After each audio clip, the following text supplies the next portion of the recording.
Hello class 8. So today we are going to complete our this chapter of history, that is colonial agrarian policies, chapter 3.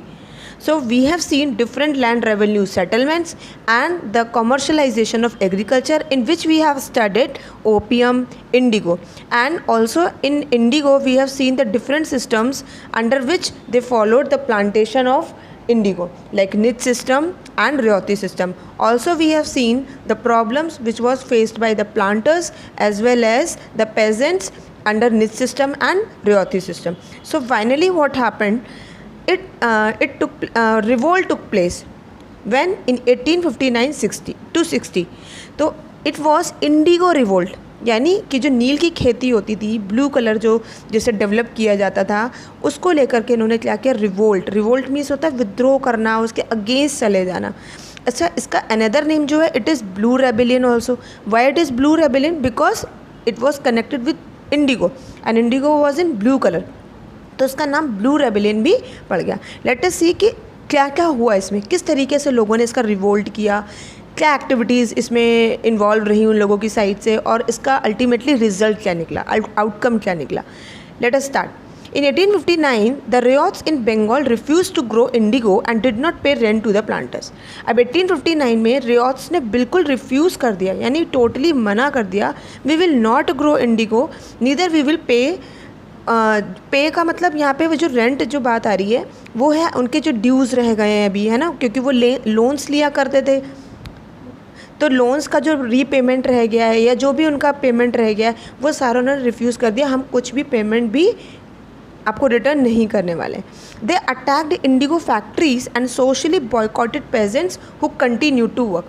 So where they attacked on the indigo factories, जहाँ पे colour को finally touch-up दिया जाता था, और socially boycott किया उन pageants का जो स्टिल वर्क पर जा रहे थे. बिकॉज कुछ पेजेंट्स तो ऐसे थे जो रेबेलियन में इंक्लूड थे, है ना, जो उसका पार्ट बन चुके थे, लेकिन कुछ पेजेंट्स ऐसे थे जो स्टिल काम पर जाते थे because they needed money.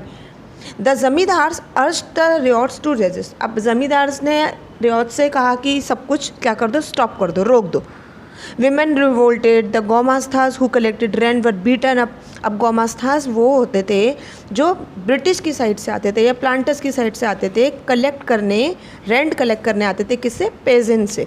Basically जो गोमास्थास थे ये पेड वर्कर्स होते थे, किसके, ब्रिटिशर्स के. ब्रिटिशर्स इनको सैलरी देते थे कि आपको ये काम करना है हमारा, तो ये गोमास्था जाके रेंट लेते थे.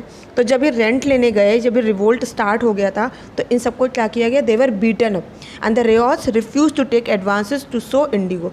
साथ में रियोट्स ने रिफ्यूज़ भी कर दिया कि अब हम, क्योंकि ये एडवांसेस भी देते थे, as I told you in my just previous video, कि ये लोग एडवांसेस देते थे जिससे ये लोग मनी की तरफ अट्रैक्ट हो. But now they totally refuse कि अब हम एडवांसेस भी नहीं लेंगे, ना ही हम इंडिगो को सो करेंगे. In September 1860, the peasants refused to grow indigo under any pressure. The revolt started from Gobindapur in Nadia district of Bengal. ये कहाँ से स्टार्ट हुआ? ये बंगाल के एक नादिया डिस्ट्रिक्ट से स्टार्ट होता है, जिसका नाम था, जगह का नाम था गोविंदापुर.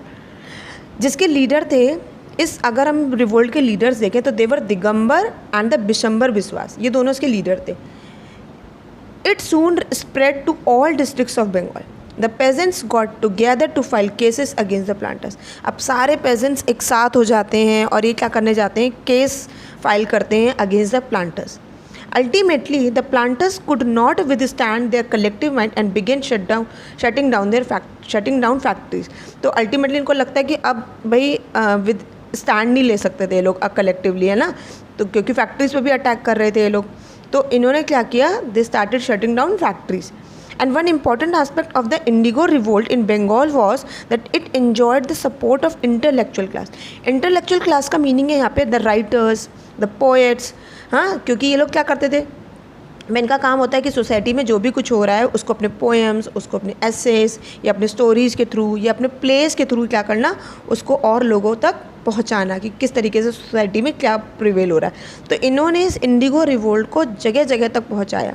इसी टाइम पर एक बहुत फेमस प्ले हुआ जिसका नाम था नील दर्पण. तो आप इसको गूगल पे सर्च करोगे वीडियो देखने के बाद और मुझे बताओगे हु हैज़ रिटन नील दर्पण, right. Now, and other groups as well. In the rural areas, rebels were supported by their local ज़मींदार. अच्छा, जो रूरल एरियाज़ थे वहाँ पर रेबल्स को किसने सपोर्ट किया? लोकल ज़मींदार्स ने भी सपोर्ट किया. अब ज़मींदार से यहाँ पर कैसे आ गए? बिकॉज जब ये कॉन्ट्रैक्ट साइन कराते थे रियाती सिस्टम में, तो ये कहीं ना कहीं कॉन्ट्रैक्ट ज़मींदार के साथ भी होता था, तो कहीं ना कहीं फेडअप हो चुके थे ज़मींदार भी इस रियाती सिस्टम से. In the urban areas the educated middle class supported the movement. In Bengal, the British government was forced to appoint the Indigo Commission to review the corrupt practices relating to this system. अब इतना कुछ होने के बाद बंगाल में British government को force किया गया कि आप एक कमीशन बैठाओ जो सारे सिस्टम को क्या करेगी, रिव्यू करेगी, उसको चेक करेगी, जितनी भी करप्ट प्रैक्टिसेस हुई हैं. तो वो क्या करते हैं, एक गवर्नर जनरल को बुलाते हैं और एक पूरा वो रिव्यू करते हैं क्या क्या हो रहा है ना. तो what they found, the commission held the planters guilty. मतलब गिल्टी का मतलब होता है कि हाँ, they have broken a law, मतलब उन्होंने कानून को तोड़ा है, दोषी हैं वो लोग, right. Also the commission criticise them, उन्होंने क्रिटिसाइज भी किया कि for the coercive methods they use. इतने जो कोर्सिव यानी कि इतने हार्श मेथड, इतने हार्ड मेथड जो उन्होंने यूज़ किए कल्टीवेटर्स के साथ, उसको लेकर के. Thus the indigo production came to an end in Bengal. इस तरीके से प्रोडक्शन यहाँ पर क्या होता है, बंद हो जाता है बंगाल में.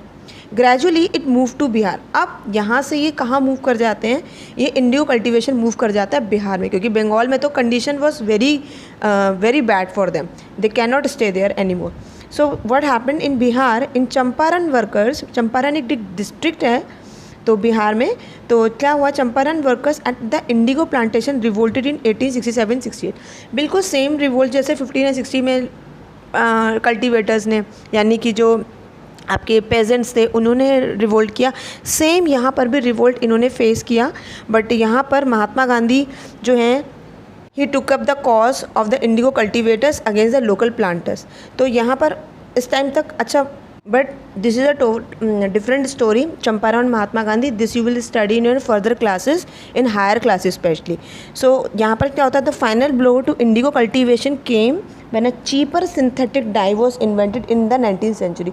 तो फाइनली क्या हुआ, ये जो इंडिगो कल्टीवेशन था ये टोटली बंद हो गया. रीज़न उसका ये था कि सिंथेटिक जो आपकी डाई थी, it was invented in the 19th century in Europe. What is synthetic dye? Synthetic dye is basically you are making with the help of chemicals. तो यहाँ पर ये हमने फिनिश कर लिया है chapter. Thank you, keep revising.